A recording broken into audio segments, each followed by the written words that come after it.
වස්සාන ධර්ම දේශනා ඉස්වචන නිතර දොඩවන්නේ පිරිසිදු සිත තියෙන කෙනා. බොහොම නියඬයි. ඒම අයටත් මිනිස්සු දොස් කියනවා. හරි গুপ্তයි කියලා කියනවා. ඒ গুপ্তකම නෙමෙයි ඒ ස්ථානෝචිත ප්‍රඥාව. ඇත්ත වුණත් තන බලලා කියන්න ඕන. ඇත්තයි කියලා අන්තිමට නැති ප්‍රශ්න මතුවෙලා ගුටි කාපු තැන් තියෙන. ඇත්ත තමයි. කියන්න හොඳ නැහැ. තන බලන්න. මේ වෙලාවේ මේක කියන්න සුදුසුද නැද්ද? පත්තු වෙන ගින්නට තෙල් දැම්මා වාගේ සමාරු ගිල්ල ඔන්න ඇත්ත කියලා දාන. ඒකත් හොඳ නැහැ. තුෂ්ණිම් භූතව ඉන්න ඕන වෙලාවල් තියෙනවා. මේක කියලා විපතක් වෙනවා නම් ඒක කියන්න යන්න හොඳ නැහැ. ඒ වෙලාවේ තුෂ්ණිම් භූත වෙන්න ඕන. ඒක තමයි ස්ථානෝචිත ප්‍රඥාව. අද අම්මා පල්ලා තාත්තා පල්ලා දෙයියෝ පල්ලා ගගා කියන්නේ ඒ ඔක්කොම බොරු කියන උන්. ඇත්ත කතා කරන කෙනා නම් කවදාවත් ඔය පල්ලා ගන්නෙ නැහැ. උඹ පිළිගන්නව නම් පිළිගනි නැත්තම් නිකන් හිටම් මොකද සත්‍ය ජය ගනි එච්චරයි. සත්‍ය ජය ගනි. බත් පිගානක බෑ කොස් ගෙඩියක් අංගන්න. බත් පිගානේ කොස් ගෙඩියක් අංගන්න බෑ. ඒ වගේ තමයි. ඒ නිසා වචන භාවිත කරනකොට අනුන්ගේ සිත රිදෙන්නේ නැතුව කතා කරන්න ඕන. පුප්පබානි මధుරබානි කියන එකට. පුප්පබානි මල් වාගේ ඒ කියන්නේ මේ බොරු සෝබන මල් කඩන කතා නෙමෙයි. සිත සනසන කතා. බුදුහාමුදුරු කතා කරනකොට සිත සැනසෙනවා. අදයංගමා කිව්වේ ඒකට. කරණීය සූත්‍රේ රතන සූත්‍රේ අපිට තාම එපා වෙන්නේ නැති එකයි. කනට බොම මී පැණි වාගේ. දිනපතා නවතම ධර්ම දේශනා ශ්‍රවණය කිරීමට වස්සාන ධර්ම දේශනා අපගේ YouTube නාලිකාව දැන්ම subscribe කරන්න. බෙල් අයිකනය ක්ලික් කරන්න. වස්සාන ධර්ම දේශනා YouTube නාලිකාව ඔස්සේ ප්‍රචාරය වන මෙම සුමුදුර ධර්මානුශාසනාව වෙනුවෙන් පින්පර දායකත්වයෙන් කටයුතු කළේ සයිප්‍රසයේ පදිංචි පින්වත් මහත්මියක් විසින්. එතුමියගේ ප්‍රධාන අරමුණු අතර වන්නේ එතුමිය මෙලවට බිහි කළ දයාබර දෙමාපියන්ට පින් අනුමෝදන් කිරීමත්, සසර පෙර අකුසල් ඇතනම් ඒවා දුරු වී පෙර කුසල් ස්මතු වේ ජීවිතය සාර්ථක වීමටත් සුවපහසු දිවියක් ගත කිරීමට අවශ්‍ය කරන්නා වූ පෙත් සැලසේවා යන සත් ප්‍රාර්ථනාව ඇතිවයි අද වස්සාන ධර්ම දේශනා YouTube නාලිකාව ඔස්සේ ප්‍රචාරය වන මෙම ධර්මානුශාසනාව වෙනුවෙන් පින්බර දායකත්වයෙන් කටයුතු කළේ. අද දේශකයන්න් වහන්සේ අතිපූජනීය බොරැල්ලේ කෝවිද ස්වාමීන් වහන්සේ. අවසරයි අපේ හාමුදුරුවනේ.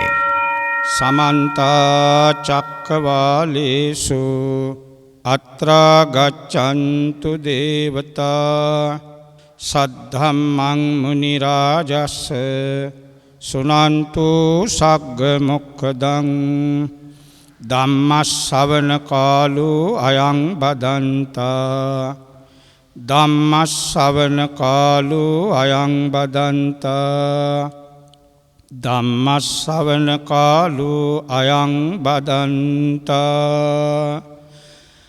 නමෝ තස්ස භගවතු අරහතෝ සම්මා සම්බුද්දස්ස නමෝ තස්ස භගවතු අරහතෝ සම්මා සම්බුද්දස්ස නමෝ තස්ස භගවතු අරහතෝ සම්මා සම්බුද්දස්ස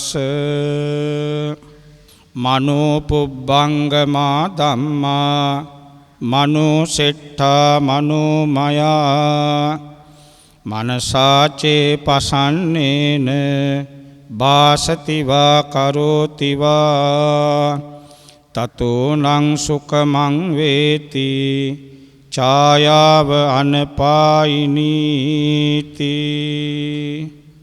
ශ්‍රද්ධාවන්ත පින්වත්නි, පින්වතියනි, බෝසත් දරුවනි, අද අයං වස්සාන කාලෝ නැමැති දම්දෙසුම් පෙළේ අදට නියමිත ධර්ම දේශනාවක් සයිප්‍රස් රටේ පදිංචිව ඉන්න පින්වත් මාතාවකගේ දායකත්වයෙනුයි සිදු කරනු ලබන. එතුමියගේ අරමුණු සියල්ල ඉෂ්ට සිද්ධ වේවා කියන පැතුමෙන් අපි මේ බණ ටික ආරම්භ කරමු. මාතෘකා කළ ගාථාව කුඩා දරුවා පවා දන්න ගාථාවක්. පින්වත්නි, ධර්ම ශ්‍රවණය තුලින් මෙලව ලැබෙන ආනිසංස පහක් තියෙනවා. පළවෙනි එක තමයි අසුතං සුනාති, දන්නේ නැති දෙයක් දැනගන්න ලැබෙනවා. දෙවෙනි කාරණාව සුතං පරියෝදපේති, කලින් දැනගෙන හිටපු කතාවක් ගාතාවක් නැවත නැවත ඇසීම නිසා මතකේ අලුත් වෙනවා. අපිට ඉක්මනින් අමතක වෙන ගතියක් තියෙනවා. අසජ්ජාය මලා මන්තා නිතර නිතර භාවිත නොකලාම ඔය මන්තර ගාථා මලකඩ කෑවට සමානයි. නිතර නිතර ඒ කතන්දර අපි කියෙව්වේ නැත්තං බැලුවේ නැත්තං ඒවා මලකඩ කෑවට සමානයි. ඒ නිසා කලින් අසාපු ගාථාවක් කතාවක් නැවත ඇසීම නිසා මතකය අලුත් වෙනවා. දැන් බලන්න පැරණි ගීතයක් අවුරුදු 30කට 40කට කලින් කියපු ගීතයක් දැන් යනකොට අපිට ඒක කියවෙනවා. ඒ මොකද මතකය අවදි වෙනවා. ඊළඟ කාරණාව කං විචරති සැක සංකා දුරු වෙනවා. කලින් දැන් එක ගාථාවක්ම 5-6 නමක් කියනකොට යම් ගැටලු මතුවෙන්න පුළුවන්. ඒ ගැටලු निराකරණය කරගන්න අවස්ථාවක් ධර්ම ශ්‍රවණය. ඊළඟ කාරණාව චිත්ත මස්ස පසීදති බුද්ධ ධම්ම සංඝ කියන තුනුරුවන් පිළිබඳ සිතේ පුදුම ප්‍රසන්න භාවයක් ආදරයක් ගෞරවයක් ඇති වෙනවා. ඊළඟ කාරණාව පස්වැන්න දිට්ඨින් උජුං කරෝති විවිධ දෘෂ්ටි තිබිච්ච අයට මිත්‍යා දෘෂ්ටිය තියෙන අයගේ දෘෂ්ටිය වෙනස් වෙලා සම්මා දිට්ඨි ඇති සැටි දකින්න බලන. අසරුදේ අසරු කොටත් සරුදේ සරු කොට දකින්න මෙන්න මේ ධර්ම ශ්‍රවණි උපකාරී වෙනවා. ඒ නිසා මේ ගාථාව කී වතාවක් ශ්‍රවණය කළත් නැවත ශ්‍රවණය කරනකොට ඒකේ අර්ථය වෙනස් වෙන්න පුළුවන්. මෙච්චර කල් තමන් වැරදියට අල්ලගෙන හිටපු දෙයක් සම්මා දිට්ඨියෙන් බලන්න පුළුවන්. ඒ නිසයි නිතර ධර්ම ශ්‍රවණය කිරීම බුදුරජාණන් වහන්සේ අගය කොට වදාළේ. එහෙමනම් මේ ගාථාව තියෙන ධම්මපදයේ යමක වර්ගයේ පළවෙනි ගාථාව. මෙතන කියන්නේ සිත පිළිබඳ. පින්වත්නි මේ ලෝකේ තියෙනවා නම් විසිතුරු දෙයක්. ඒ විසිතුරු දේ තමයි මිනිස්යාගේ සිත. මොකද මේ ලෝකේ සෑම දෙයක්ම නිර්මාණ කළේ මිනිසෙකුගේ සිතින්. සිතින් තමයි සෑම දෙයක්ම නිර්මාණය කළේ. ඒ නිසා තමයි විචිත්ත කරණං චිත්තං ලෝව විසිතුරුම දේ විසිතුරු දේ කරන දේ තමයි මේ සිත. ආකාශේ ඉගිල්ලෙන පක්ෂියව දැකලයි පියාසර කරන යානාව නැත්තං ගුවන් යානාවක් ඇදුවේ. බලන්න මොනතරම් විශාලද මොනතරම් යකඩ ගොඩක්ද මේ කොච්චර අඩි 30-40 උඩින් යන තරමට මේ නිර්මාණයක් කළේ කවුද? මිනිස්සෙක්. දෙයියෙක් මැව්වා නෙමෙයි. මිනිස්සෙකුගේ සිතට ආපු සිතිවිල්ලක්. දැන් බලන්න මොනතරම් දියුණුද මේ කොළඹ ඉඳගෙන කියන බණ සයිප්‍රස් දක්වා. උඩින් යටින් වයර් එකක් කේබල් එකක් යන්නේ නැහැ. මෙන්න මිනිස්යාගේ සිත. හොඳ පැත්තත් එමයයි නරක පැත්තත් එමයයි. හොඳ පැත්තට සිත දියුණු කරපු කෙනා තමයි බුදු උනේ. නරක පැත්තට සිත දියුණු කරපු අය තමයි ඔය පොළොව පලාගෙන යනවා කියලා කියන්නේ. දේවදත්ත ඒකට එක උදාහරණයක්. නරක පැත්තට සිත යෙදුවා. එහෙමනම් විසිතුරුම දේ සිත. මේ මිනිස්යාගේ ශරීරයේ තියෙන වටිනම දේ සිතයි. සිත තියෙනකම් පමණයි අපිට වටිනකමක් තියෙන්නේ. සිත තියෙනකම් කියනවා මිනිහා කියලා. මේ සිත අපෙන් ඉවත් වෙච්ච දාට කියනවා මිනිය නැත්තම් මල කඳ. එතකොට මේ තියෙන ඉන්ද්‍රිය සියල්ල තියෙනවා මල කඳෙත්. ඇස තියෙනවා, කන තියෙනවා, නාසිකාව තියෙනවා, දිව තියෙනවා, ශරීරයේ තියෙනවා පංච ඉන්ද්‍රිය. නමුත් සිත නැත්තම් ඒවා ක්‍රියාකාරී වෙන්නේ නැහැ. එතකොට මේ සිතට තියෙන උපකරණ තමයි මේ ඉන්ද්‍රිය. රූප බලන්න තියෙන උපකරණේ මිනිස්සුගේ ඇස් දෙක. ඇස් දෙකෙන් තමයි රූප බලන්නේ. ඒ රූපේ අඳුනගන්නේ කවුද? සිත. මේ සිත අඳුනගන්නවා. ඒකයි මෙතන තියෙන වැදගත් දේ. මේ අසවල් දේය කියලා අඳුනගන්නේ විඥානයේ කියන මේ සිත. චක්කුංච පටිච්ච උප්පජ්ජ චක්කුංච පටිච්ච උප්පජ්ජති. ඒ කියන්නේ මේ ඇස නිසා රූපේ දකුණම ගැටෙන විඤ්ඤාණය තමයි පින්වත්නි චක්කු විඤ්ඤාණ කියලා කියන්නේ. නිකම්ම පේනව නෙමෙයි. අපි හිතනවා මේ ඇස් දෙක තියෙනවා දැක්ක ගමන් නෑ මනස ඒකට උදව් කරනවා. එයා තමයි අඳුන්වන්නේ. ලස්සනද කැතද? ලස්සන නම් නැවත නැවත බලන්න පොළඹවන. ඒක තමයි ඇලීම. කැත නම් ඔන්න ආක බලනවා එතනින් යනවා ඒක අප්‍රිය කරනවා ගැටීම. ඇලීම ගැටීම දෙකම කරන්නේ කවුද? සිත. ඇස නෙමෙයි. ඇස උපකරණයක්. කන තියෙන්නේ ශබ්දවලට. සිත තමයි තීරණය කරන්නේ මේ හොඳ ශබ්දයක්, මේක රාගයක්, තාලයක්, මේක ഘോഷාවක් සිතයි උගන්වන්නේ. නාසිකාව තියෙන්නේ සුවඳට. ගඳ සුවඳ. ඔන්න සිතයි කියන්නේ මේක ගඳයි, මේක සුවඳයි. ඊළඟට දිව තියෙන්නේ රස. සිතයි අඳුනගන්නේ මේක තිත්ත රසද, පැණි රසද, ඒමන් නැතිනම් ඇඹුල් රසද, මේක සිත අඳුන ගන්න. දිව කරන වැඩේ නෙමෙයි. ඔන්න බලන්න මේක තේරුම් ගන්න අමාරු. මේ මනුෂ්‍ය ශරීරයේ ක්‍රියාකාරීත්වයේ පිළිබඳ අවබෝධ කරගන්නවා කියන එක ලේසු පාසු කාර්යයක් නෙමෙයි. ඒකටයි විදර්ශනා කියලා කිව්වේ. විශේෂ දැනුමක්. සතර සතිපට්ඨානෙ උගන්වන්නේ ඔකයි.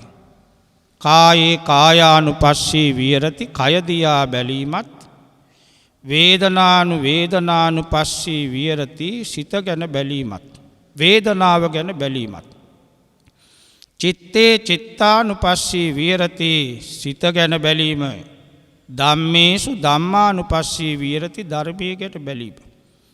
මේක කිව්වට බෑ, බොහොම සියුම් විදියට කරන්න ඕන වැඩක්. ඒකයි අපිට බැරි. ලේසි නම් මිලාකට ඔක්කොම කරලා. මේවා බොහොම අමාරුයි, ගැඹුරුයි, ගම්බීරයි. ඒකයි සාරාංශකීය කල්ප ලක්ෂයක් අපේ බුදුහාමුදුරන්ට ගත වුණේ. නැත්තම් ඒ බඳු වීරියවන්ත උත්තමයෙකුට ඔච්චර කාලයක් ගත කරන්න අවශ්‍ය නැහැ. මේවා ලේසි නම්. අද සමහරු කතා කරනවා. දැනුම තියෙනවා නැහැ කියන්නේ නැහැ. සුනාත ධාරේත ඔය දෙක තියෙනවා. හොඳට සවන් දෙනවා, ඊළඟට මතකත් තියෙනවා මිනිසුන්ට. දැන් පැවිදි අයටත් වඩා සමහර ගීයෝ ඉන්නවා බණ කියන. තර්ක කරන පිටු අංක පවා කියන්න පුළුවන්. අභිධර්මයේ ඒම් පිටිම කාපු අය ඉන්නවා. සූත්‍ර පිටකේ තියෙන සූත්‍ර ගැන දැනුම. මේ සියල්ල තිබුණට මොනවද නැත්තේ? චරාත. ඒ අනුව ජීවත් වීමක් පේන්න නැහැ. ඒක තමයි ලෝකේ ස්වභාවය. බුදුරජාණන් වහන්සේ කලේ යථාවාදි තථාකාරී, තථාකාරී යථාවාදි. උන්වහන්සේ කරපු දේම කිව්වා, කියපු දේම කළා. අපි කියන්නේ එකක්, කරන්නේ වෙන එකක්, කරන්නේ තව එකක්, කියන්නේ වෙන එකක්. ඕක අපේ චරිතවල ඇති. එළියට පේන දේ නෑ, ඇතුළේ තියෙන්නේ. ඒකයි ලෝක ස්වභාවය. ඒ නිසා මේ ගාථාව තුළින් වදාළේ සිත ගැන විග්‍රහයක්. මනෝ පුබ්බංගමා ධම්මා. මේ ලෝකේ තියෙන සෑම දෙයකටම මුල මනසයි. මේ මනස තමයි සෑම දෙයකටම මුල. ඊර්ෂ්‍යාව කරන්නේ, වෛර කරන්නේ, කුසල් කරන්නේ, පින් කරන්නේ, පව් කරන්නේ. සමහර විට අම්මා මරනවා, තාත්තා මරනවා, පුංචි දරුවා දූෂණය කරනවා. මේ දවස්වල රටේ තියෙන දේ. මේ සියල්ලට මුල මනස පොළඹවන. පොලිසියට ආරක්ෂාවට ගියාට පස්සේ පොලිසියේ ඉන්න රාලාමි කෙනෙක් පුංචි දරුවෙකුට අතවර කරනවා කියලා ප්‍රවෘත්තියක් පත්තරයක නාලිකාවක යනවනම් ඒ මනුස්සයාගේ සිත පොළඹවපු ඇති. ඔන්න බලන්න කාමේ තියෙන ආදීන. මේක තමයි කාම ලෝකයේ ඇති. මේ අද දියුණුවත් එක්ක මේ කාම ලෝකයේ සියලු දෙනාම වගේ කාමයෙන් මත් වෙලා ඉන්න බවක් පේනවා. කොරෝනා නිසා එක්තැන් වෙච්ච නිසා වුණාමත් නෙමෙයි. අද නවීන තාක්ෂණය මේ අතේ තියෙන ෆෝන් එකක් ඔස්සෙන් කරන දේවල් ගැන සිතන්න. මේ ඔක්කොම පොළඹවන්නේ සිත. මනසයි කියන්නේ. අපි මනස පුරුදු කරලා තියෙන්නෙම නරක පැත්තට. මේකයි මේ සංසාරේ අපි ඉපදී මැරි යන්න මූලික කාරණාව අපි පුරුදු කරලා තියෙන්නෙම තාමත් පුරුදු කරන්නෙත් සිත නරක පැත්තට. ඇස් දෙක තාම ඉල්ලන්නේ නිර්වත බලන්න. කොච්චර බැලුවත් එපා වෙන්නෙත් නැහැ. මේ දරුවෝ තරුණ ළමයි පුංචි ළමයි ෆෝන් එකේ තියෙන මෙලෝ දෙයක් දන්නේ නැති වුණත් එක්ස් අකුර ගාලා සෙක්ස් බලන්න දන්නවා. දැන් බලන්න ඇපල් ෆෝන් එකක් තියෙන ළමයෙකුගෙන් විමසුවොත් දරුවා මොකද්ද ළමයෝ Google කියන්නේ. ඒව ගැන සොයලා බලලා නැහැ කිසි කෙනෙක්. නමුත් අනුන්ගේ ඕපා දූප ඉවරයක් නැහැ. කුණු රසට බොහොම කැමති. ඕක මනුෂ්‍ය සිතේ ඇති. ඕකටයි බුදුහාමුදුරුවෝ වදාළේ නෙක්ඛම්ම පාරමී කියලා. ඕවා අතහැරලා යන්න පුළුවන් නම්.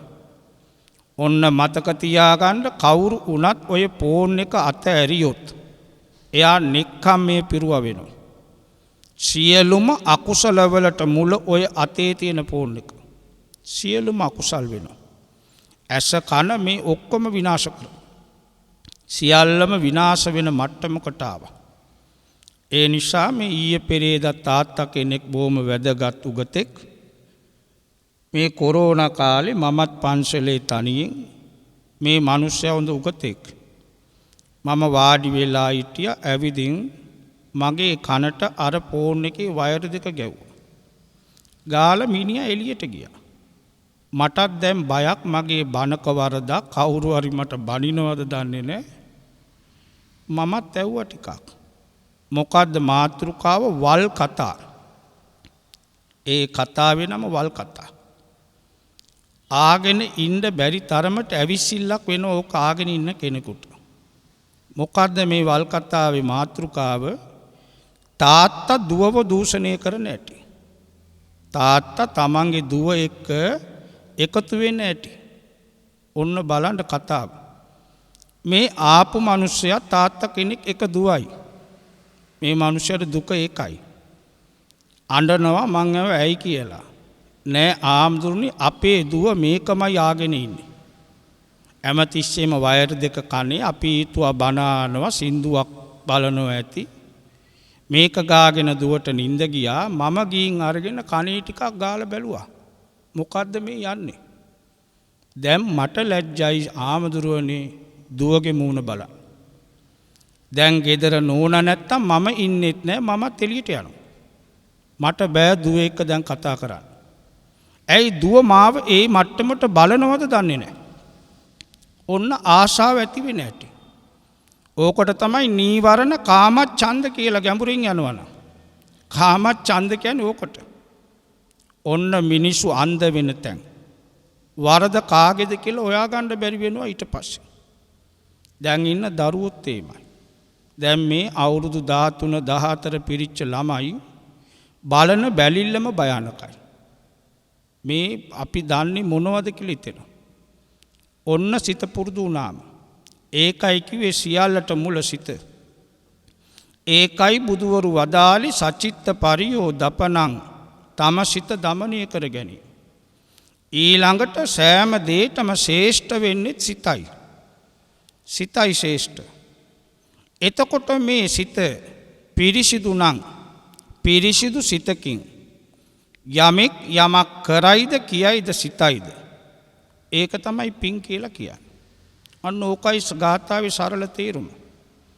මේ ප්‍රදාන වෙච්ච ශ්‍රේෂ්ඨ වෙච්ච සිත පිරිසිදු කරගෙන වාසතිවා කරෝතිවා යමක් කියයිද යමක් කරයිද ඒක තමයි පින. ඒකටයි පින් කියලා කියන්නේ.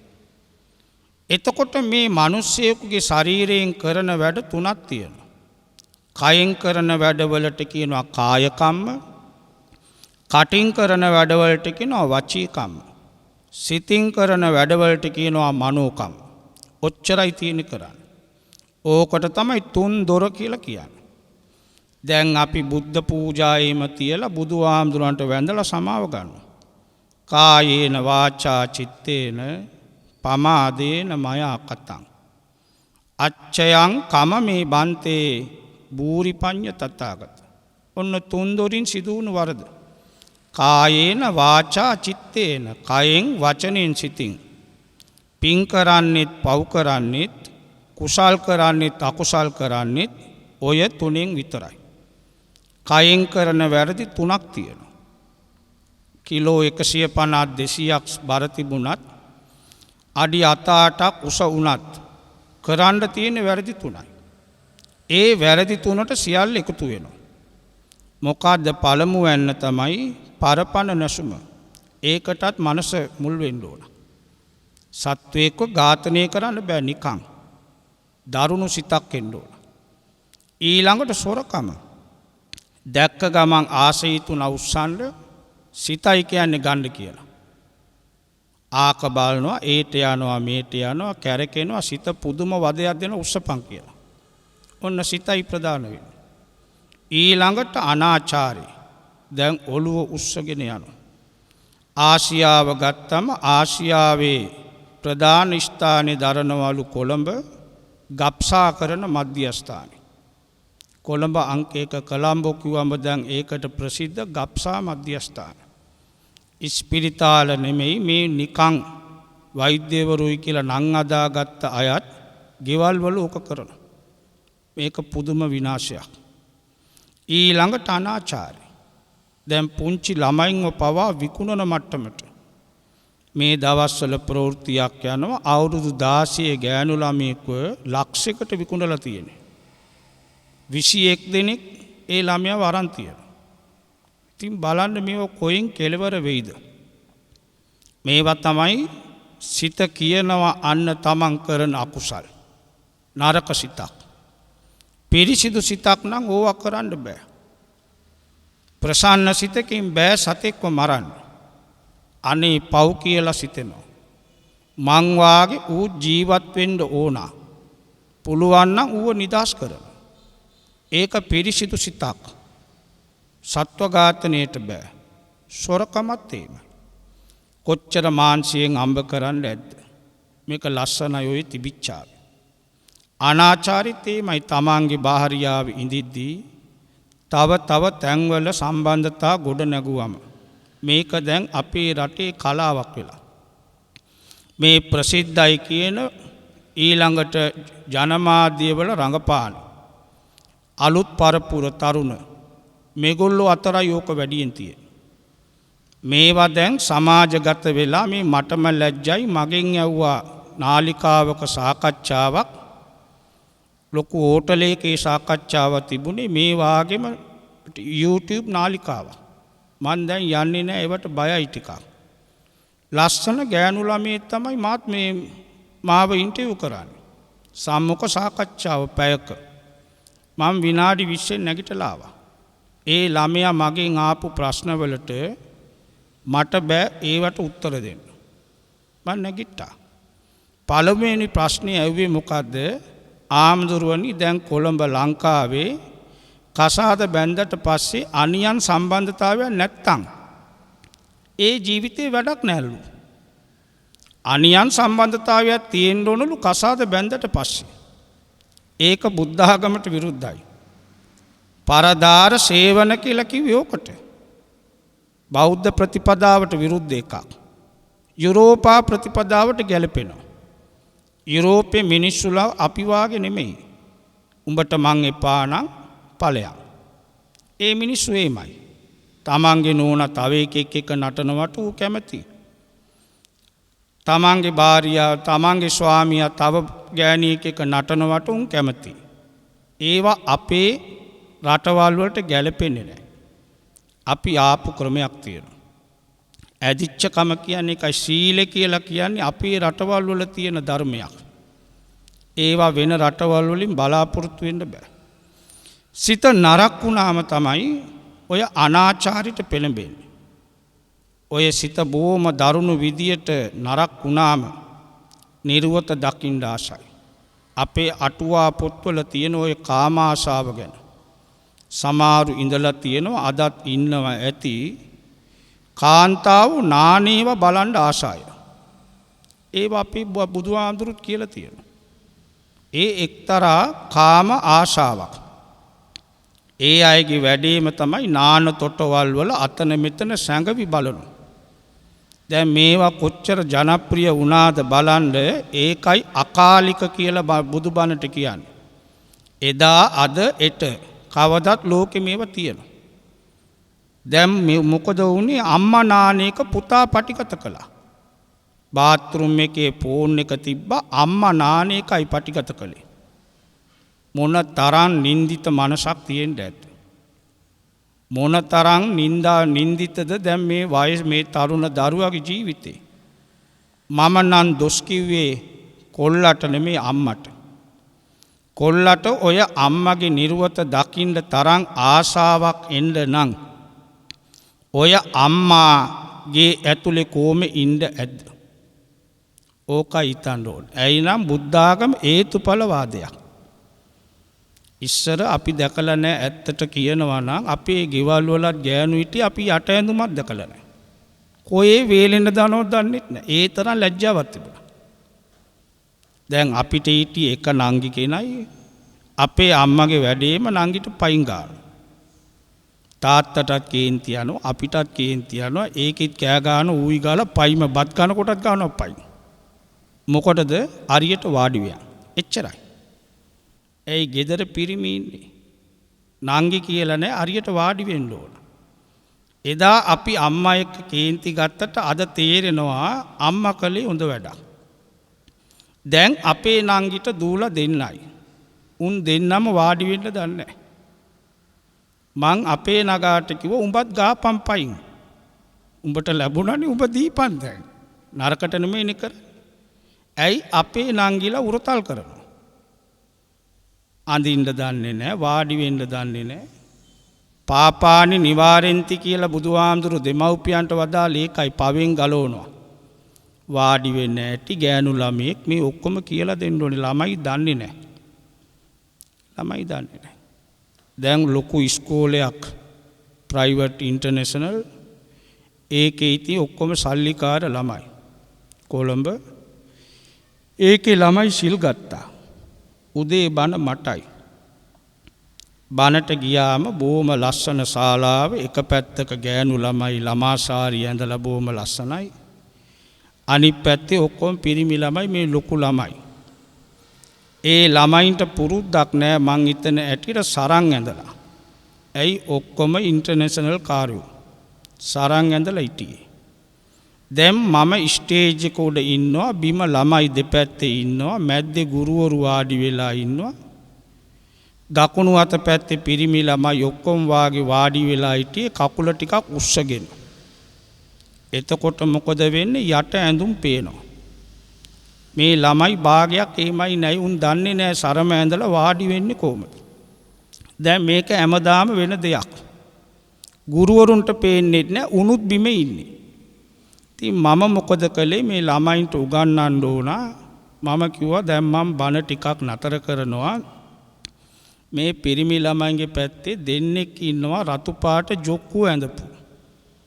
කිව්වා විතරයි ඔක්කොම සරම බිමට දාලා කකුලෙන් පාගගත්තා. ඒ ගුරුවරුත් විදුහල්පතිත් මට කිව්වා ආමදුරනි ලොකු දෙයක්. ඊළඟ පොයට යනකොට අනේ බොහොම ලස්සනයි. ඇයි මේ වරද ළමයි දන්නේ නැතිකම. හොඳින් හරි නරකින් හරි කියලා දෙන්න ඕන. ඒකයි බුදුහාමුදුරනේ පුරිෂ ධම්ම සාරති. දමනය කළේමයි. හොඳින් හෝ නරකින්. නරකින් කිව්වම අර අස්සයෝ මරනවා වගේ අස්ස ධම්ම සාරති වගේ කළා නෙමෙයි. දැන් මිනිහෙක් ඇවිල්ලා කියනවා බුදුහාමුදුරන්ට ස්වාමීනි මම අස්ස ධම්ම සාරති. මේ පළාතේ ප්‍රසිද්ධම අස්සයෝ දමනය කරන්නේ මම. ඔබ වහන්සේ පුරිෂ ධම්ම සාරති. බලන්න මේ මිනිහත් සම කරන්න ආවා. මම දමනය කරන ක්‍රම තුනක් තියෙනවා. පළවෙනි ක්‍රම තමයි හොඳින් ආදරෙන් අස්සයෝ දමනය කරන. දෙවෙනි ක්‍රමය තමයි නරකින් ගාලා කණ්ඩනෙදී ගැට ගාලා කසපාර ගාලා. තුන්වෙනි ක්‍රමය තමයි දෙකෙන්ම බැරි වුණා නම් ගෙනියලා කන්දක් උඩට ගෙනියලා වට්ටලා මරලා දාන. නැත්තම් මට නින්දාවක්. ඔබ වහන්සේ කොහොමද මිනිස්සු දමනය කරන්නේ? බුදුහාමුදුරු දේශනා කළා එයාගේ නම කේසී. කේසි උඹ කිව්වා වගේ මමත් ওই ක්‍රම තුනමයි කරන්නේ. මිනිහා බය වුණා. ඔබ වහන්සේ මරනවද? ඔව් මමත් මරනවා. කොහොමද ස්වාමී? ඔබ වහන්සේ පාණාතිපාතා කියනවානේ. කේසි මමත් උඹ වාගේ පිනේ විපාක මුලින් කියනවා. දාන කතා, සීල කතා, මරණයෙන් මත්තේ ස්තෞතිසාවේ යන කතා, නිවනේ තියෙන රසය මේවා මං කියනවා. ඒකෙන් দমনය වෙනවා සමහරු. සමහරුන්ට මං කාමේ ආදීනව අට්ටි කංකලූපමා කාම, මේ කාම සම්පත් කියන්නේ ලේ නැති මස් නැති ඇටකටුවක් වාගේ. දැන් බලන්න ලේ නැති මස් නැති ඇටකෝට්ටක් බල්ලෙකුට අම්බුනම ඌ ඒක විකනවා ඉවර යන ඌගේ කටිනුත් ලේනවා. අතාරින්නේ නැහැ. බඩ පිරෙන්නෙත් නැහැ. ඒ වාගේ තමයි කාම. ඒ නිසා ආදීනව කියලා දෙනවා. ඊට පස්සේ බලන්න ඒ කාම ඒ වැරදි කරලා අපාය දුක කියලා දෙනවා. මේ ලෝකෙ විඳින්න තියෙන දුක සතර අපාය ගැන බය කියලා දෙනවා. අන්න ඒකට සමහරු බය වෙනවා. දැන් මීදු ආම්දුරු කළෙත් ඒකයි. මීදු ආම්දුරු ලංකාවට ඇවිදින් කාන්තාවන්ට මුලින්ම කිව්වේ මේ പ്രേතවත්තු. പ്രേත ලෝකෙට යන හැටි කිව්වම බය වුණා. ඊළඟට විමානවත්තු, දිව්‍ය ලෝක. අන්න ඒකට ආස වුණා. ඒ නිසා තමයි පැවිදි වුනේ. ඔය ක්‍රම දෙකටම බැරි නම් මම මරලා දානවා කිව්වා. කොහොමද ස්වාමීනි මරන්නේ? කතා නොකර ඉන්න. ආයේ ඇත්තන්ව ආශ්‍රය කරන්නේ නැහැ මං. අතාරිනවා. ඕක තමයි හොඳම දඬුවම. මරුවට සමානයි. කතා නොකර ඉන්න පුළුවන් නම් වරක් කියනවා, දෙකක් කියනවා, තුනක් කියනවා. ඒත් නැත්තම් මොකටද අපි මාන්සි වෙන්නේ? අතෑරලා කතා නොකර ඉන්න. ඒක තමයි ආර්ය ඝාතනය. කතා නොකර ඉන්න. දැන් බුදුහාමුදුරු මේක කිව්වට පස්සේ මේ මනුස්සයට පුදුම සතුටක්. හොඳින් කිව්වා, බැරි නම් නරකින් කිව්වා, ඒත් බැරි නම් අවසානයේදී තියෙන කතා නොකර ඉන්න එක. දැන් මෙන්න මේ කතන්දර ඔක්කොම සිතටයි බලපාන්නේ. බුදුරජාණන් වහන්සේ ඒකයි මේ වදාළේ. කයෙන් කරන වැරදි තුනෙන් මිදෙනවා නම් එතකොට අනාචාරය ප්‍රබල වෙලා කියලා එපා වුණොත් අතහැරලා දාන්න ඕන. අර කෝසල රජුගේ සීනේ දැන් පේන්නේ. ගස් පැලවෙච්ච ගමන් මල් පිපිලා. මල් පිපිච්ච ගමන් ගෙඩියනවා. ගෙඩි ආපු ගමන් මොකද වුනේ? පැලේට බෑ ගෙඩිය උස්සන්න. පැලේ බර වෙනවා පොළවට. මොකද්ද මේ සීන විපාකේ? අනාගත කාලේ ළමයි ඉක්මනින් වැඩිවියටපත් වෙනවා.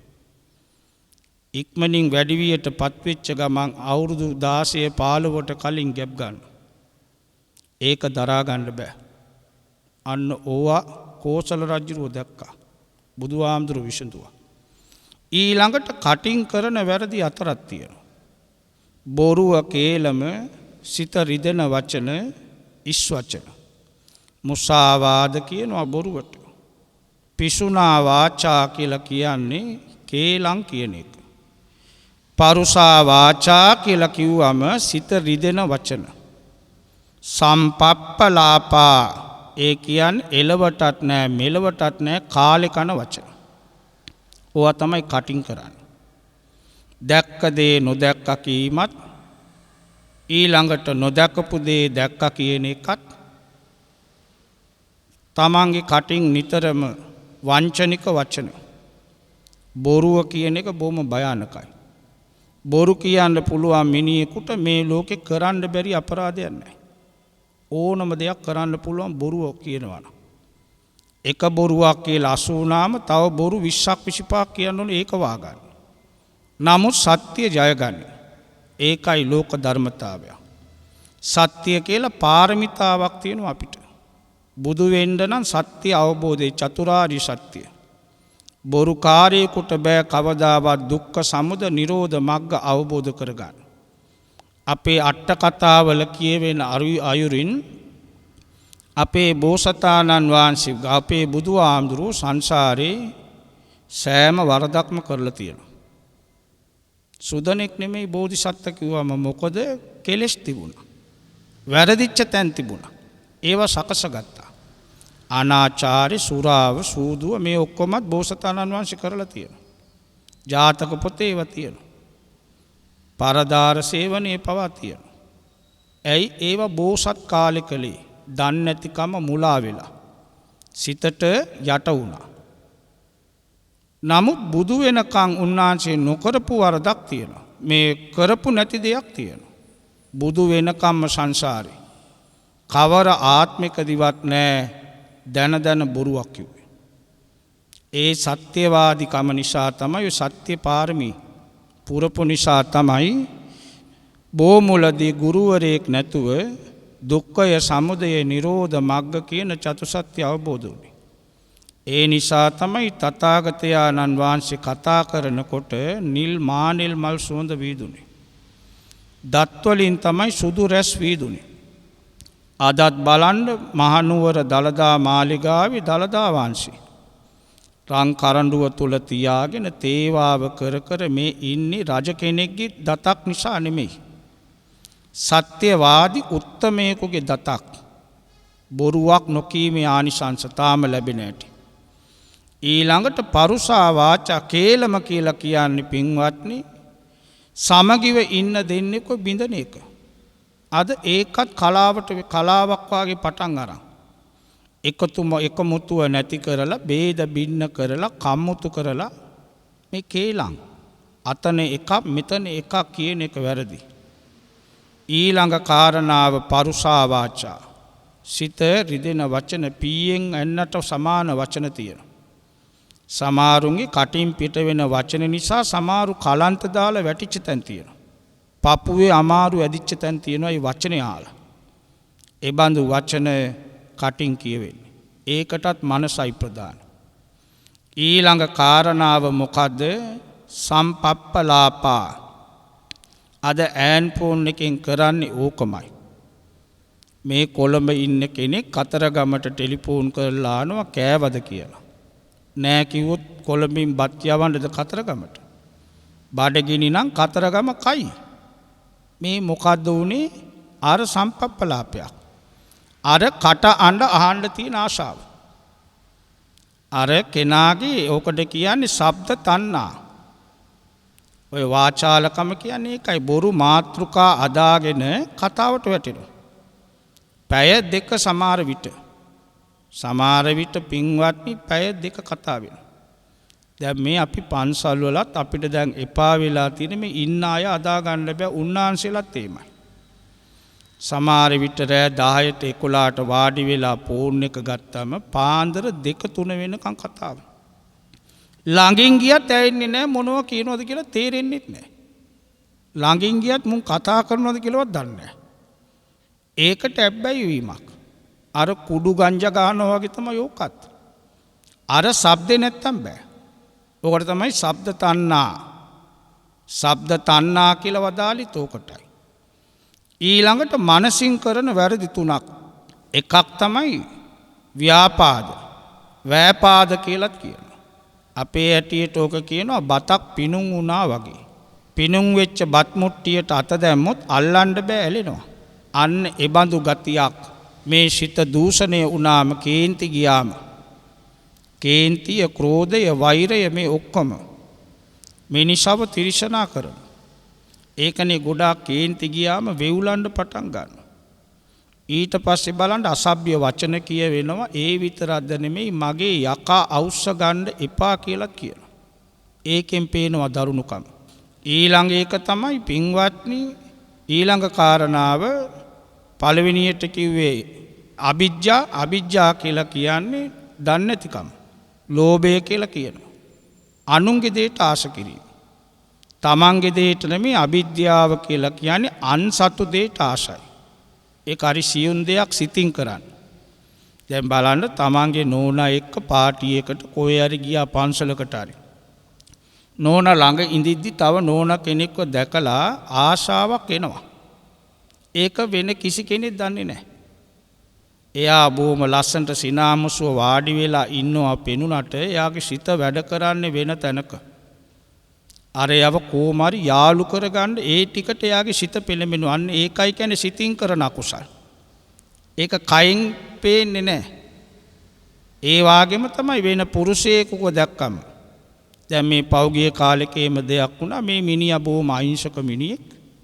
ඉස්සරහා ගෙදර පිරිමි කෙනා ඒ මිනිහා යකඩ උස්සන මිනිහෙක්. ඌ මේ ගෑනු කෙනාට පේන්නමයි නිතර අර යකඩ උස්සනවා ඇඟපත පෙන්නනවා.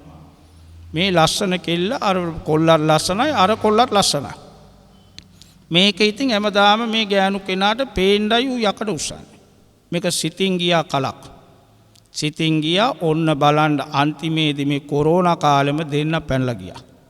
අර මිනිහා තනි වුණා. ඔන්න සිත කිව්වේ ඒකටයි. ඊට පස්සේ ව්‍යාපාද කියන්නේ කේන්තිය. ඊළඟට මිත්‍යා දෘෂ්ටිය. දැන් මේ රටේ තරම් මිත්‍යා දෘෂ්ටියක් ලෝකේ කොහෙවත් නැහැ. දැන් මේ කොරෝනා කාලෙන් ඇතිවෙච්ච දෙයක් තමයි මේ ගෑනු ටික ඔක්කොම දැන් සාත්තරකාරයෝ වෙලා.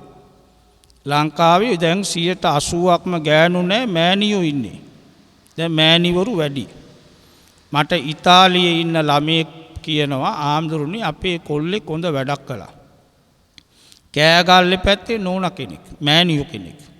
ඒ මෑණියන්ට මේ කොල්ලා කතා කළා. ඉතාලියේ ඉඳගෙන. කතා කරලා තමන්ගේ දුක කියනවා මෑණියනි මේක මේ මගේ පෞද්ගලික දෙයක්. මගේ ළඟ හිටියා කෙල්ලෙක්.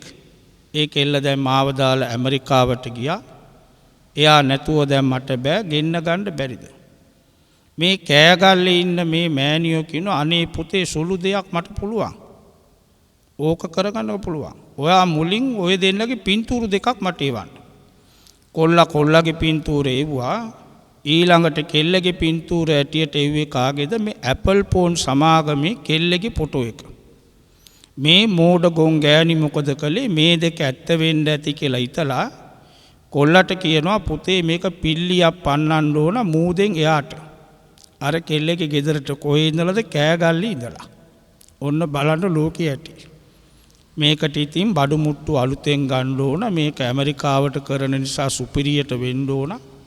මෙන්න මගේ ගිනුම් අංකේ මට සල්ලි එපා ඔයා මට අම්මේ කියලා කිව්වා. මං ඔයාට උදව්වක් කරන්නේ දැන් මගේ වැඩින් පස්සේ ඔයා දාලා ගියත් එයා නම් ඔයාව දාලා යන්නේ නැහැ කිව්වා. කවුද මේ ඇපල් සමාගමේ එකම දුව. ඔන්න කෑගල්ලි ගෑණියෙකුට පුළුවන් ගෙන්නලා දෙන්න. කීයද ගාන 2,75,000යි. 2,75,000ක් බැංකුවට දාන්න අලුත් මේ බඩු වලට විතරයි මම පිල්ලි පන්නන්න. ඉතින් බලන්න මේවා විශ්වාස කරපුන් ඉන්නවා. තව මේ ගෑනු කෙනෙක් ඉන්නවා ක්‍රිකට් කණ්ඩායමට වැඩ කරන ඒත් මේ මයංගනේ පැත්තේ පෞගිය කාලෙක කොල්ලෙක් ওই ගෑනු කෙල්ලෙක්ගේ ප්‍රශ්නයකට ඕස්ට්‍රේලියාවේ ඉඳලා ලංකාවට ආව වදාපු අම්මා බලන්න ගියේ නෑ ගෙදර. උදේ ආවා මෑණියෝ බැලුවා රෑ ගියා ආයි ෆ්ලයිට් එකේ නැගලා ඇයි රස්සාව බේරගන්න. ඔන්න ඕවා තමයි මිත්‍යා දෘෂ්ටි කියන්නේ. මිත්‍යා දෘෂ්ටිය කියන්නේ බුද්ධං සරණං කියන කටින්ම තමයි අර කතරගම ගිහිල්ලා අලු ටික මූණේ ගාගෙන පළතුරු වට්ටි උස්සගෙන පැය 2-3 ඉටන් ඉන්න. ඔන්න මිත්‍යා දෘෂ්ටිය. මේවා කරන්නේ සිතින් විශ්වාස කරනවා. දෙයි කැපුවාම හරියනවා, චොකලට් මතුරුවාම හරියනවා, සීනි මතුරුවාම හරියනවා.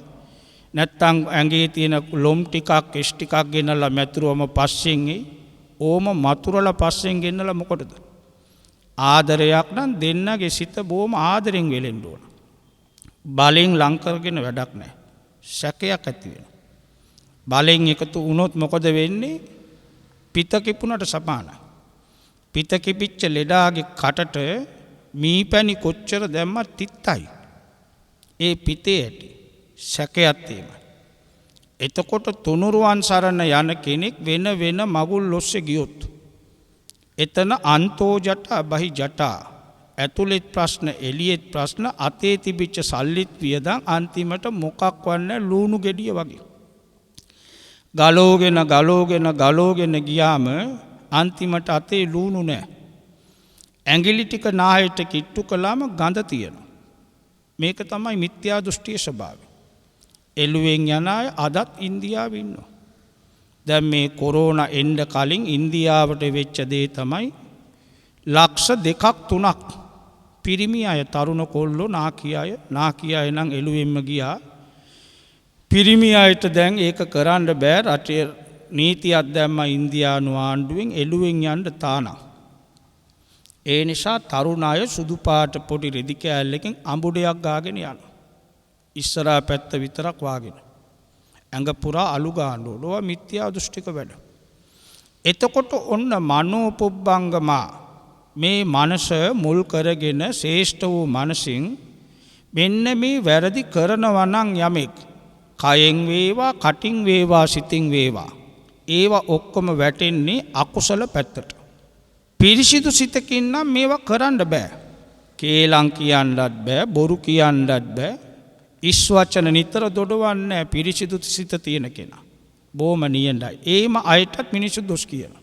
හරි গুপ্তයි කියලා කියනවා. ඒ গুপ্তකම නෙමෙයි ඒ ස්ථානෝචිත ප්‍රඥාව. ඇත්ත වුණත් තැන බලලා කියන්න ඕන. ඇත්තයි කියලා අන්තිමට නැති ප්‍රශ්න මතුවෙලා ගුටි කාපු තැන් තියෙනවා. ඇත්ත තමයි. කියන්න හොඳ නැහැ. තැන බලන්න ඕන. මේ වෙලාවේ මේක කියන්න සුදුසුද නැද්ද? පත්තු වෙන ගින්නට තෙල් දැම්ම වාගේ සමාරු ගිල්ල ඔන්න ඇත්ත කියලා දාන. ඒකත් හොඳ නැහැ. තුෂ්ණිම් භූතව ඉන්න ඕන වෙලාවල් තියෙනවා. මේක කියලා විපතක් වෙනවා නම් ඒක කියන්න යන්න හොඳ නැහැ. ඒ වෙලාවේ තුෂ්ණිම් භූත වෙන්න ඕන. ඒක තමයි ස්ථානෝචිත ප්‍රඥාව. අද අම්මා පල්ලා තාත්තා පල්ලා දෙයියෝ පල්ලා ගගා කියන්නේ ඒ ඔක්කොම බොරු කියන උන්. ඇත්ත කතා කරන කෙනා නම් කවදාවත් ඔය පල්ලා ගන්නෙ නැහැ. උඹ පිළිගන්නව නම් පිළිගනි නැත්තම් නිකන් හිටම් මොකද සත්‍ය ජය ගනි එච්චරයි. සත්‍ය ජය ගනි. බත් පිගානක බෑ කොස් ගෙඩියක් අංගන්න. බත් පිගානේ කොස් ගෙඩියක් අංගන්න බෑ. ඒ වගේ තමයි. ඒ නිසා වචන භාවිත කරනකොට අනුන්ගේ සිත රිදෙන්නේ නැතුව කතා කරන්න ඕන. පුප්පබානි මధుරබානි කියන එකට. පුප්පබානි මල් වාගේ ඒ කියන්නේ මේ බොරු සෝබන මල් කඩන කතා නෙමෙයි. සිත සනසන කතා. බුදුහාමුදුරු කතා කරනකොට සිත සැනසෙනවා. අදයංගමා කිව්ව එකට. කරණීය සූත්‍රේ රතන සූත්‍රේ අපිට තාම එපා වෙන්නේ නැති එකයි. කනට බොම මීපැණි වාගේ. අදයංගමා කන්න සුඛා ඊළඟට බලන්න සුභාසිතා චයා වාචා. මෙලවයි පරලවයි දිනන වචන කියන්නේ. බොරු කිව්වම එයාට තැන නැති වෙනවා. දැන් ගෙදර නෝනට බොරුවක් කියලා වුණාම මේ මිනිහා සැකයි ඇත්ත කිව්වට පිළිගන්නේ නැහැ. නෝනා බොරුවක් කිව්වට පස්සේ මිනිහට සැකයි. ආයි ඇත්ත කිව්වට නෑ ඔයා එදත් ඕමයි කිව්වේ කියලා ඕක යනවා මාස ගානක්. සැකේ ඇති වුණාම හරි බයයි. ඒකයි අර කතාවක් තිබුණා. සැකේ ඇති වුණා නෝනට නෝනා කිව්වා මාත්‍යට ඔයා ඔෆිස් එකට ගියාම මං ඔයාට කෝල් කරනවා. ඔයා එතකොට අර ඔෆිස් එකේ මේෂ උඩ තියෙනවා පත්තරේ උඩට යනවට තියෙන වීදුරු බෝලයක්. ෆෝන් එක කිට්ටු කරලා ඒ බෝලේ ටිකක් කරකවන්න. ටකන් ගානකොට මන් දන්නවා ඔය ඔෆිස් එකේ. එතකොට ඔෆිස් එකේ පුටුවේ කියලා මන් දන්නවා. දැන් මේ මිනිහට කිසි කතාවක් නැහැ. නෝනා කෝල් කරනකොටම බෝලේ කරකවන්නයි තියෙන්නේ. දවසක් නෝනා ගියා ඔෆිස් එකට. පුටුවේ මිනිහත් නැහැ මේෂ උඩ බෝලෙත් නැහැ. මිනිහා බෝලේ සාක්කුවේ දාගෙන ගිහිල්ලා කෝල් එක ආපු ගමන් කරකවනවා කටන් ගාලා. ඔන්න සැකේ ආවා. සමහරු පස්සෙන් යනවා ඇඟිල්ල බලනවා. වචන බොහොම පරිස්සමෙන් පාවිච්චි කරන්න. එතකොට භාෂතිවා කරෝතිවා. ඒ කියන්නේ ප්‍රසන්න මනසකින් අපි කරන කියන දේ අපේ පසුපස එනවා. මොන වගේද? සෙවණැල්ල වාගේ. බලන්න මේ සෙවණැල්ල අපිට බරක් නෑ. අපි උස්සන් ඉන්නව නෙමෙයි. කන්දක් උඩට ගියාම සෙවණැල්ල බිම කැඩෙන්නේ බිඳෙන්නේ නැහැ. ජලාශය ළඟට ගියාම සෙවණැල්ල වතුරේ ගහගෙන යන්නේ නැහැ, දිය වෙන්නේ නැහැ. මා ගින්නක් ළඟට ගියාම සෙවණැල්ල ගින්නේ පිච්චෙන්නේ නැහැ, අලු වෙන්නේ නැහැ. මගේ රෙද්ද කඩාගෙන ගියත් සෙවණැල්ල යන්නේ නැහැ මං එක්ක. ඕන්න බලන්න. කවුරු මාව දාලා ගියත් සෙවණැල්ල මං එක්ක. ඒ වාගේ තමන් ප්‍රසන්න සිතකින් කරපු කියපු දේවල් වැස්ස දවසේ කුඩේ තමන්ගේ ඔළුව රකින්නවා වගේ තමන්ව නිතර ඒ පින රකින්නවා. ආපදාසු භවිෂ්‍යති. ඒ කියන්නේ කරදර ඒම එනකොට ඒකෙන් බේරෙන්න ඊට සලස්සනවා. අපි කියනවා 99න් බේරුණා. ඔය පිනේ විපාක. පව ඒම නෙමෙයි ගුණා පසුපස යන කරත්ත රෝදේ වාගේ. ගුණාගේ කරේ මේ ලණුව බඳින්නේ නාය විදලා. බෙල්ලේ දාන්නේ නැහැ. නහය විදිනවා කියන්නේ මේ පැත්තෙන් දාලා අනිත් පැත්තෙන් ගන්න ඕන. අපේ නහයට පොල්කෙන් දත් දැම්මුත් ඉන්න බෑ. මේ දවස්වල ඔක්කොම කොරෝනා වලට බයේ දුවන්නේ අර නාය අස්සට රිංගෝන නිසා. ඒ පරීක්ෂණින් පැනලා යන්නේ ඒක බෑ අමාරු. අර විදියට ලණුවක් දාලා ඇදලා බැන්දම ඉස්සරහටම යන්න ඕන. රිවර්ස් එකක් නැහැ. ඉස්සරහටම යන්න ඕනේ. ඇදන් යන්න ඕන. යනකොට එක රෝදයක් වලකට වැටුනොත් තව රෝදයක් ගලක් උඩින් ගියොත් කොහොම රිදෙනවද? රෝදේ පිටිපස්සෙම එනවා. ආයි බෑ වෙන කොයි පැත්තටවත් යන්න බෑ. ඒකයි කන්ද නගිනකොට කරත්තකාරයා බිමට බයිනවා නගින්නේ නැහැ කරත්තේ. ගොනාව බදා ගන්නවා. ඉඹිනවා. ඉඹලා ගොනාට කියනවා පව් කළ ගොනුව ඇදපම් මට කරන්න දෙයක් නැහැ. උඹ කළ පවයි දැන් මේ අදින්නේ. ඒ නිසා අපි කරපු කියපු නරක දේ හොඳ දේ මේ ඔක්කොම සංසාරේ එනවා පිටිපස්සෙන්. නරක දේවල් අර අලු යට ගින්දර වාගේ.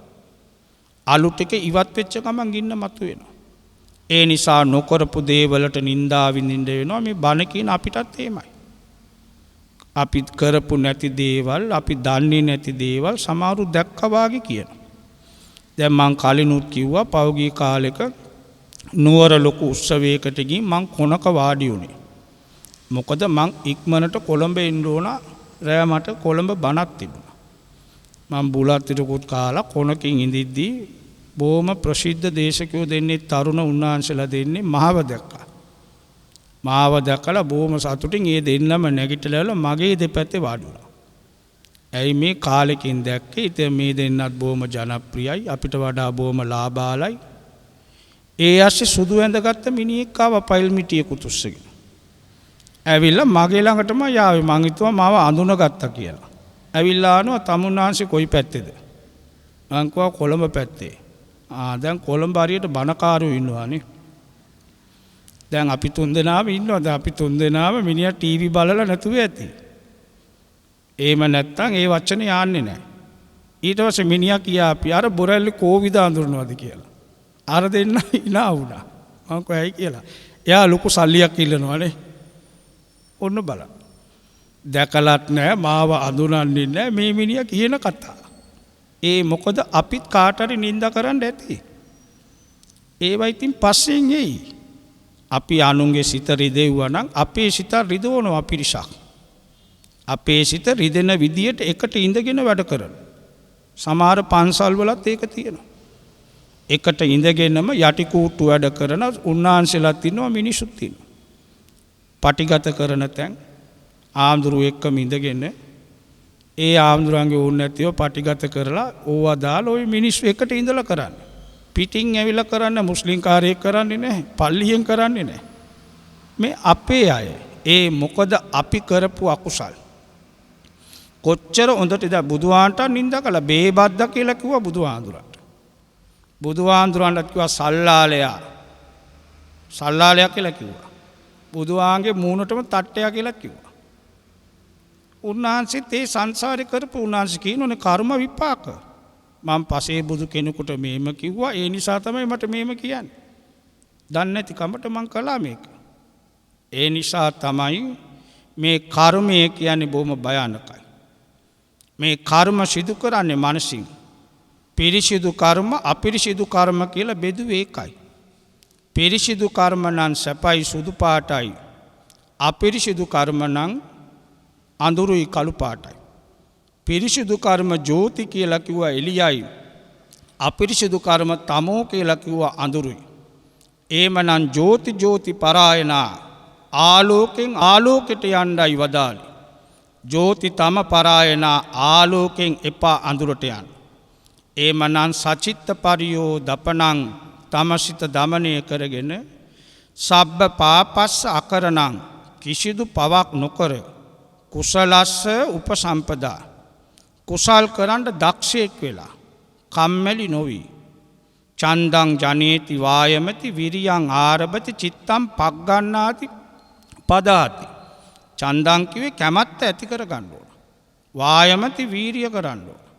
සිත එකඟ කර ගන්න ඕන. සිත එක අරමුණක තියා ගන්න ඕන. එසේ කරනකොට සතර සතිපට්ඨානත් වැඩෙනවා.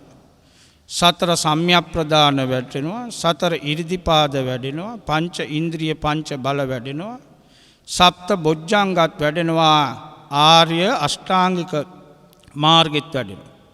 ඒ සත්තිස් බෝධිපාර්ශික වැඩෙනකොට තමයි දුක්ඛය මේ අනිත්‍ය දුක්ඛ අනාත්ම කියන මේ ත්‍රිලක්ෂණේ පේන්නේ. ත්‍රිලක්ෂණේ දකින්නකොටයි කලකිරීම ඇති වෙන්නේ. කලකිරෙන කොටයි විදර්ශනාවෙන් දුක්ඛ සත්‍ය පේන්නේ. ඒමනම් දුකට කාරණාව මම ආයනේ මම කියන එක නැති කරන්න ඕන සමුදය. මම කියන එක නැති කරන්නේ කොහොමද? මේ මාර්ගය ආර්ය අෂ්ටාංග මාර්ගය. ඒ මග යනකොට තමයි ඒතං සන්තං ඒතං පනීතං. ඒ ශාන්ත ප්‍රණීත නිවන සෝවාන් සකෘදාගාමි අනාගාමි අරියත් කියන සතර මග සතර ඵල පිළිවෙලින් අවබෝධ කරගන්න ලැබෙන්නේ. ඒමනම් දැන් හොඳට සිතන්න. ධර්ම ශ්‍රවණය කිරීම මංගල කරුණක්. මෙන්න මේ ඉගෙනගත් දේ සිතේ තබාගෙන ඊට අනුකූලව ජීවත් වුණා නම් අන්න එබඳු කෙනාට මේ සසර ජය ගන්න බැරි කමක් නැහැ. මෙලවත් ජයගෙන පරලොවත් ජයගෙන සසරත් ජයගෙන කෙලෙසුත් ජයගෙන මායයත් ජයගෙන මේ සසරෙන් එතර වෙන්නයි අපි කාගෙත් පැතුම. ඒම නැති වුණාම මේ නෝනා මාතාව කියන ඇටියට සංසාරේ කළ අකුසල් බොහෝ විට සිත රිදවනවා. අපි කරපුවා කවුරුත් කළා නෙමෙයි. නැතනම් මාතා පිතා කෛරා අම්මා තාත්තා දෙයියෝ පලි නෑ. අපි සංසාරේ කරපුවා. ඒවා විපාක දෙනවා. ඊළඟට අපි කරපු පින්කම් ඇති සැඟවිලා ඒවත් මතු වේවා කියලා මෙතුමිය පතනවා.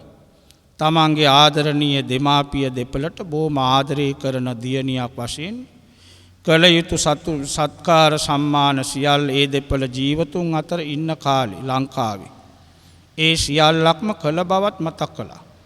දැන් ඒ දෙපළ ජීවතුන් අතර නෑ. ඒ දෙපළ ප්‍රධාන මිය ගියා වූ සෑම දෙනාට සසර සැප නිවන් සුව ප්‍රාර්ථනා කරනවා.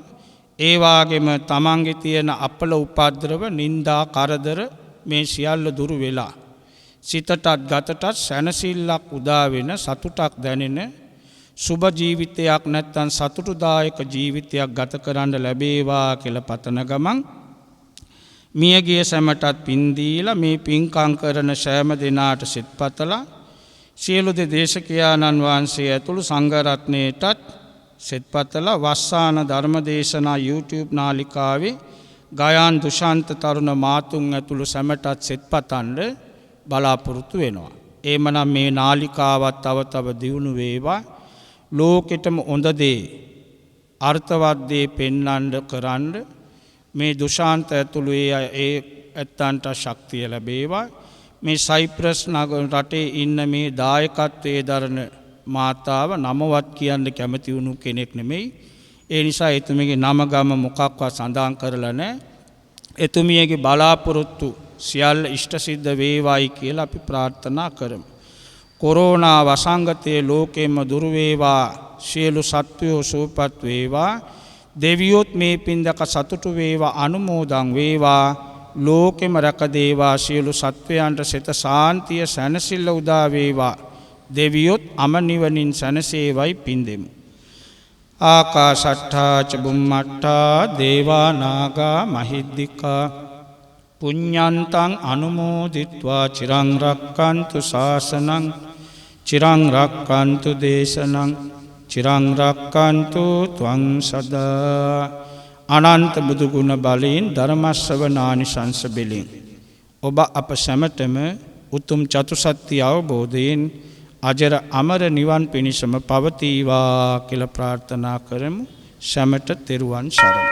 වස්සාන ධර්මදේශනා YouTube නාලිකාව ඔස්සේ ප්‍රචාරය වූ මෙම සුමధుර ධර්මානුශාසනාව වෙනුවෙන් පින්බර දායකත්වයෙන් කටයුතු කළේ සයිප්‍රසයේ පදිංචි පින්වත් මහත්මියක් විසින්. එතුමියගේ ප්‍රධාන අරමුණු අතර වන්නේ එතුමිය මෙලොවට දායාද කළ සිය දෙමාපියන්ට පින් අනුමෝදන් කිරීමත්, එතුමිය විසින් සසර පෙර අකුසල් කර ඇතනම් ඒවා දුරු වී පෙර කුසල් ස්මතු වේ ජීවිතේ සාර්ථක වීම පිණිස මෙම ධර්ම දානමය කුසලය හේතු වාසනා වේවා යන්නයි. සිදු කළා වූ ධර්ම දානමය කුසලයේ ආනුභාවයේ බලයෙන් එතුමියගේ සියලු සත් ප්‍රාර්ථනාවන් එලෙසම ඉටු වේවායි අපි සාදු සිතින් ප්‍රාර්ථනා කරමු. අද දේශකයන්න් වහන්සේ වන අතිපූජනීය බුරැල්ලේ කෝවිද ස්වාමීන් වහන්සේටත් සුඛපටිපදාවෙන් ප්‍රාර්ථනීය බෝධියකින් චතුරාර්ය සත්‍ය අවබෝධයේ පිණිසම මෙම ධර්ම දානමය කුසලය හේතු වාසනා වේවා. ධම්මසු ඔබ සැමටත් සම්මා සම්බුදු සරණයි. ඔබටත් වස්සාන ධර්මදේශනා YouTube නාලිකාව ඔස්සේ දායකත්ව ධර්මදේශනාවක් ප්‍රචාරය කර ගැනීමට අවශ්‍ය නම් දැන්ම කතා කරන්න 071 57 57 13 දුරකථන අංකයට 071 57 57 13 දුරකථන අංකයට WhatsApp, Viber, ඊමු මගින් දැන්ම කතා කර ඔබේ දායකත්ව ධර්මදේශනාව දැන්ම වෙන් කරවා ගන්න. ධම්මසු ඔබ සැමට සම්මා සම්බුදු සරණයි. දිනපතා නවතම ධර්මදේශනා ශ්‍රවණය කිරීමට වස්සාන ධර්මදේශනා අපගේ YouTube නාලිකාව දැන්ම subscribe කරන්න. බෙල් අයිකනය ක්ලික් කරන්න.